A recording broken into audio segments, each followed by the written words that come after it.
माता मारी परम पद पावे, पिता बधे सुख होई। गो काटे बैकुंठ पठावे, संत कहावे सोई। तो ये कबीर की भाषा अटपटी समझ में नहीं आता है। हकीकत में कबीर साहब प्राप्ति वाले पूर्ण महापुरुष थे। तो पहले हमारे माई मर गई, पाछे जन्म हमारे। तो माया ही माई है। तो माता मारी परम पद पावे, माया मिट जाती है तो परम पद परमात्मा मिल जाते हैं। पिता बधे सुख होई। तो पिता क्या होते हैं?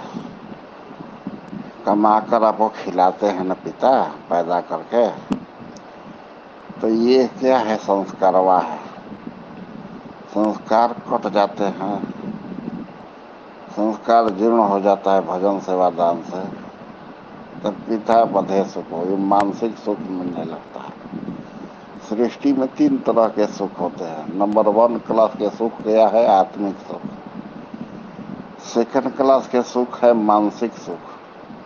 और थर्ड क्लास का सुख है इंद्रिय सुख। पूरा सृष्टि के हर मनुष्य थर्ड क्लास के ही सुख के लिए ललायित रहता है।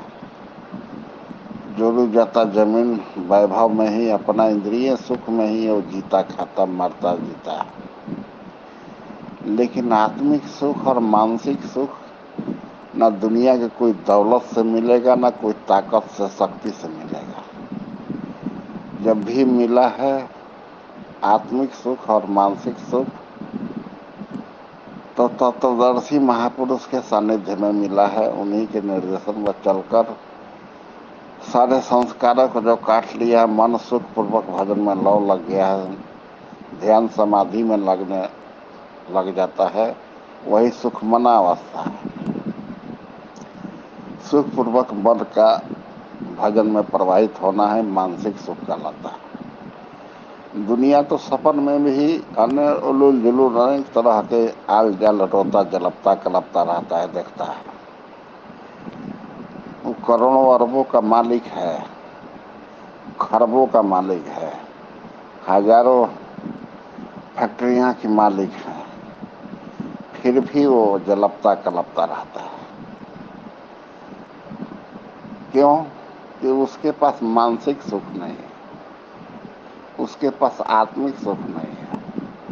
आत्मिक सुख जो सबके अंतःकरण में आत्मा है, इसे निवास इसलिए आत्मा के नाम से जाना जाता है। तो ना मले तो भव सिंधु सुखाई। सारा संस्कार जब कट सूख जाते हैं तो आत्मा प्रकट होकर अपने विलय दे देता है। तो वो सदा के लिए सुख, सदा के लिए शांति, सदा के लिए आनंद पद प्राप्त कर लेता है। तो नंबर 1 कैटेगरी का सुख होता है आत्मिक सुख। सेकंड क्लास के सुख होता है मानसिक सुख। थर्ड क्लास का सुख होता है इंद्रिय सुख। सभी लोग कहते हैं कि फलाने पास के पास करोड़ों अरबों खरबों है, वो बहुत बड़े राजा है। वो राजा नहीं है, वो भिखारी है। क्योंकि राजा उसको कहा जाता है जो सब जीव में रमता है। भिखारी सारी दुनिया दाता एक राम। वो भी एक याचक है, बड़े बड़े अरबपति खरबपति, कि हमको ये मिल जाए, पूरा सृष्टि भी उसको दे दिया जाए, फिर भी उसकी इच्छाएं कामनाएं शांत नहीं होती है। क्योंकि इच्छा और कामना ही पूरे जीव जगत को अपने बस में कर रखा है। यही माया है। आपको मान लिया जाए 2 रोटी खिलाया जाए, दिया जाए, क्या और चाहिए? तो हाँ, और 4 ठे दीजिए। 4 गो और आपको मिला, और चाहिए तो 8 गो और दीजिए। आप देते जाएंगे, लेकिन मन में आप सोचेंगे कि दरिद्र है का, कितना खाएगा। उसी तरह कोई आदमी को 1 करोड़ मिला, फिर 1 अरब मिला, फिर 1 खरब मिला, ऐसे उसको मिलता गया। उसका इच्छाएं और भड़कती गई, जिमी प्रति लाभ लोभ होती गई। जितने लाभ मिलता जाता है उतना ही लोभ भड़कता जाता है। जबकि मानस में बताया गया है काम क्रोध लोभ नाथ नरक के पंथ। सीधे जन्म मरण में ले जाने वाले माता के गर्भ में ले जाता है, मुआता जियाता है, वही नरक है। पंथ नरक का पंथ बने नरक में ले जाने वाला रास्ता है। तो इसीलिए राजा वो है जो सब्जी में रमता है। सब्जी में टाटा बिरला अंबानी या कोई बड़े बड़े समझे धनी वर्ग नहीं रमते हैं। सब जीव में रमते हैं परमात्मा, और वही राजा है। सारा जीव जगत याचक है, भिखारी है।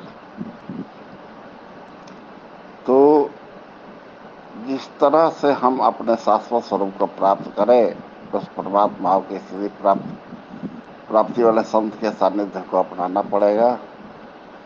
तभी शाश्वत ज्ञान, शाश्वत सुख, शाश्वत शांति को प्राप्त कर सकते हैं।